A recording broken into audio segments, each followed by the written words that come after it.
গাছের পরিচর্যা আমরা অনেকেই করি, অনেকে আমরা বিভিন্ন সময় বিভিন্ন ধরনের গাছ পুঁতছি বা বাগান বানাচ্ছি, তাদের দেখভাল করছি। তো বিভিন্ন সময় আমরা দেখেছি গাছ বাঁচানোর জন্য বিভিন্ন রকম উদ্যোগ নেওয়া হচ্ছে, অনেকেই আমরা গাছ প্রেমী রয়েছি। কিন্তু আপনারা কি এটা জানেন যে আমাদের হিন্দু মতে এমন একটি প্রথা রয়েছে যেখানে গাছকে বিয়ে করাও হচ্ছে?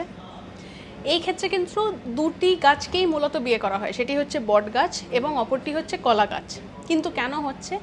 যদি কোনো মেয়ে বা ছেলে তার বিয়ের আগে তার মাঙ্গলিক দোষ পাওয়া যায়, তখন তাকে আগে গাছকে বিয়ে করতে হয় তার দোষ কাটানোর জন্যে, তারপরেই সে তার বিয়ের পিঁড়িতে বসতে পারে। মানে তার দ্বিতীয় বিয়েই হচ্ছে তার বেসিক্যালি আসল বিয়েটা হচ্ছে, কিন্তু তার আগে দোষ কাটানোর জন্য তাকে গাছের সঙ্গে বিয়ে দেওয়া হচ্ছে। এই রীতি মেনেই মনে করা হয়, লোকেরাও মনে করেন, তারা এটা বিশ্বাস করেন যে এইটা করলে দম্পতি ভালো থাকবে ইন ফিউচার। এইভাবেই কিন্তু এটা চলে আসছে এখনো অবধি।